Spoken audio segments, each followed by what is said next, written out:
Comment installer facilement votre robot tondeuse Eclose E1200? L'emballage contient votre robot tondeuse Eclose E1200, une station de charge, un bloc d'alimentation avec son fil de 10 mètres, un câble périphérique de 200 mètres, une règle en carton détachable, 4 piquets, 270 chevilles de fixation, 3 bornes de connexion, 3 lames de rechange avec vis. Vous aurez besoin d'une pince à dénuder, d'une pince coupante, d'un maillet, d'une pince multiprise, ainsi que des gants de protection. Avant de débuter l'installation, il est conseillé de tondre votre gazon. Et pour vous faciliter celle-ci, faites un croquis de votre jardin en y faisant apparaître la zone à tondre et en y indiquant les endroits où se trouvent des obstacles et les arbres qui devront être contournés. Matérialisez également l'emplacement de la station de charge. Le câble périphérique y sera installé à partir de celle-ci dans le sens horaire des aiguilles d'une montre. La station de charge doit être positionnée dans un endroit plat au bord de la zone de tonte, idéalement à l'ombre et à une distance inférieure à 10 mètres d'une prise électrique. Installez le câble périphérique. Avant de commencer l'installation du câble, gardez préalablement environ 50 cm de réserve à l'extrémité. Vous aurez ainsi suffisamment de longueur pour la connexion à la station à l'issue de l'installation. Passez le câble périphérique sous la station, puis glissez-le dans la rainure adéquate.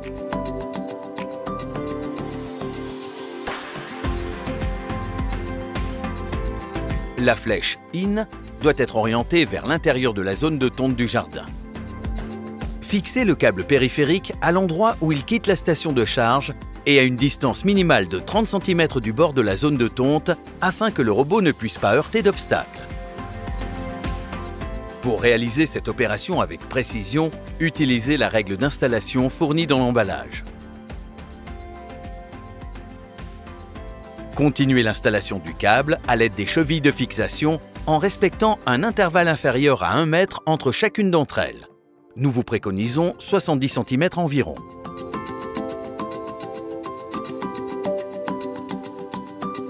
Lorsque vous êtes confronté à un angle droit intérieur pour l'installation du câble, contournez-le en y faisant un angle de 135 degrés.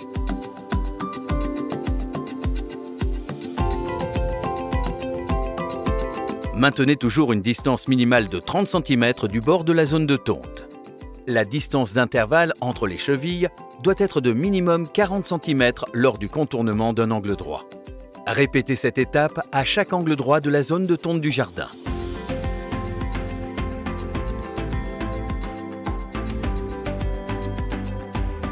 En cas d'obstacle, comme par exemple un arbre, vous devez créer un contournement autour de celui-ci à l'aide du câble périphérique. Ainsi, le robot tondeuse évitera tout contact avec cet obstacle.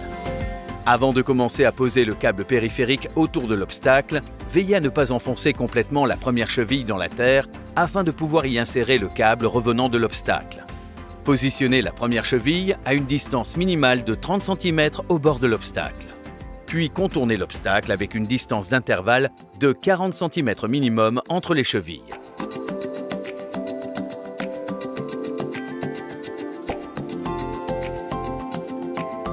Une fois l'obstacle contourné, passez le câble dans la première cheville que vous n'avez préalablement pas enfoncée entièrement dans la terre.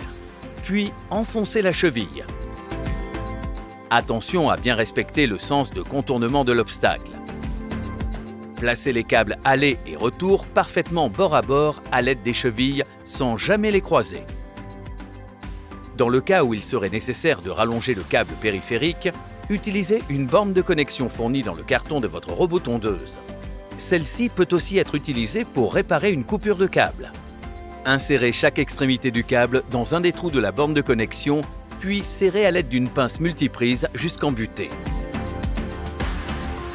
Une fois que vous avez installé le câble périphérique tout autour de la zone de tonte et que vous êtes sur le point de rejoindre la station, assurez-vous que le robot ne peut pas le couper. Il est conseillé à ce moment précis d'effectuer une vérification complète de la pose du câble en vérifiant précisément que ce dernier soit bien tendu et surtout plaqué sur le sol sur toute la longueur. Branchez la station de charge. Enlevez le couvercle à l'arrière de la station de charge. Coupez et dénudez les extrémités à l'aide d'une pince coupante, puis raccordez l'extrémité du câble au pôle négatif, puis le câble passant sous la station de charge au pôle positif. Raccordez le bloc d'alimentation, puis remettez le couvercle en place. Branchez le bloc d'alimentation à la prise électrique. Si l'ensemble des connectiques a été respecté, un voyant vert s'allumera sur le devant de la station.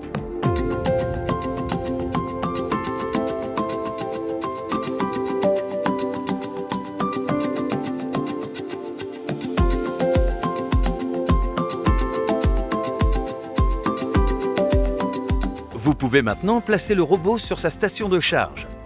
Après la mise sous tension, chargez complètement le robot avant la première mise en service. Configurez le robot. Pour configurer le robot tondeuse, ouvrez le capot.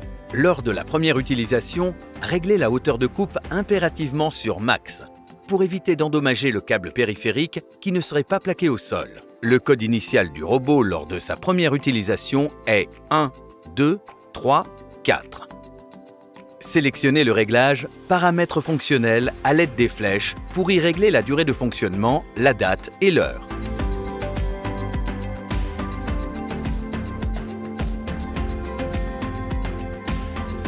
Vous pouvez également visionner les statistiques de tonte dans ces paramètres. De nombreux autres réglages peuvent se faire à partir de ce menu. Pour plus d'informations, référez-vous à votre mode d'emploi. Appuyez sur le bouton de démarrage Start. Le robot quitte la station de charge et effectue une reconnaissance de la surface de tonte. Laissez le robot effectuer cette étape jusqu'à ce qu'il retourne seul à la station de charge. Une fois le robot connecté de nouveau à la station, ouvrez le capot et appuyez sur la touche Start. Le robot quitte une nouvelle fois la station et commence l'opération de tonte. Cela signifie que la station est bien positionnée. Vous pouvez maintenant fixer définitivement celle-ci au sol à l'aide des piquets fournis dans le carton du robot tondeuse. En cas d'arrêt d'urgence du robot tondeuse, appuyez sur le gros bouton rouge Stop situé sur le dessus de l'appareil. Le robot s'arrête automatiquement. Connectez le robot à l'application. L'ensemble des réglages du robot peuvent être effectués également via l'application Romo. Vous pouvez la télécharger gratuitement sur App Store ou Google Play.